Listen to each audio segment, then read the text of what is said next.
Welcome everyone to this year's virtual Veterans Day Assembly. Let's talk a little bit about Veterans Day.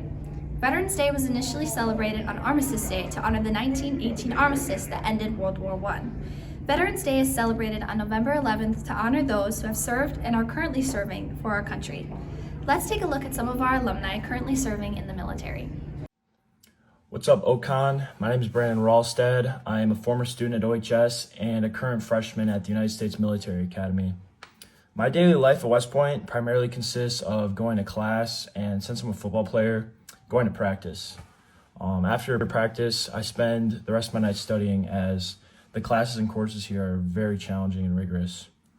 The course load can be a lot along with practice, but at the end of my 4 years, I know it'll be worth it when I graduate with a world-class degree, along with a commission in the U.S. Army as an officer.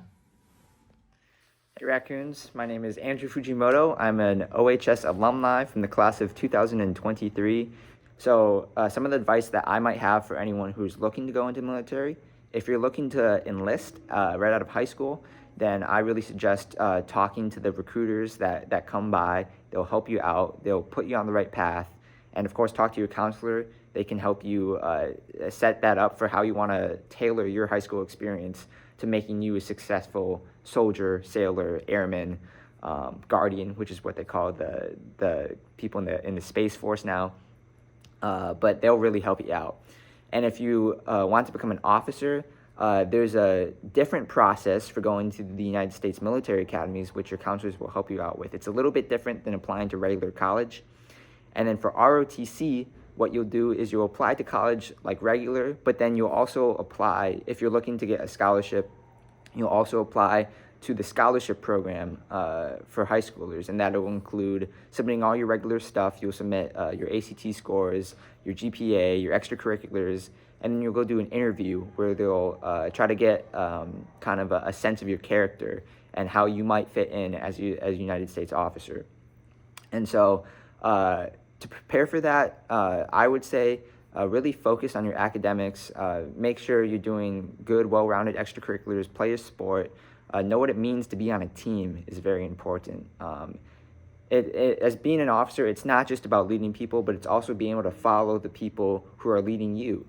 And so I would say the number one piece of advice I have at the end of the day is, regardless if you want to live a military life or not, is adhere to a set of principles, and whether that's defined by Oconomowoc High School, grounded, committed, accountable, whether it's defined by your religion or whether it's defined by yourself. If you can live a principled life where you're true to what you believe in, then you're gonna be an excellent officer, you're gonna be an excellent person, and you'll make the world a better place. And so that's kind of what I have to say. But if you have any other questions, please direct it to your counselors, to anyone who might be from the military, because they will help you out and they will set you on the right path. All right, thanks guys. Now we'll be introducing our guest speaker, David Morzenti, and he's going to tell you a little bit about his service in the military.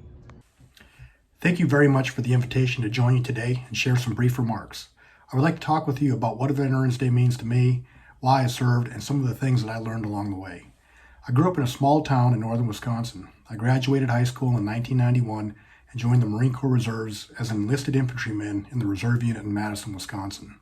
I was also attending the university full-time and taking naval ROTC classes with the goal of becoming a Marine Corps officer.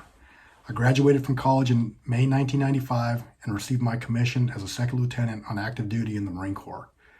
I was an artillery officer in the Marine Corps, and then in 1998 I was selected to become a lawyer for the Marine Corps and returned to Madison for law school.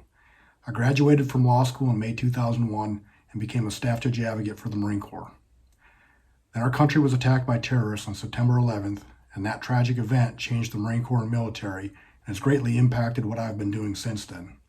Deployments to Iraq and Afghanistan, living abroad in Japan, training deployments to Malaysia, Singapore, Thailand, and Brunei, and also supporting or preparing for deployments when we were not deployed. I retired from active duty in 2015, and I transitioned to a civilian position as an attorney in the intelligence community, a defense intelligence component called the National Geospatial Intelligence Agency, or NGA for short. NGA is the government agency that deals with satellite imagery and intelligence.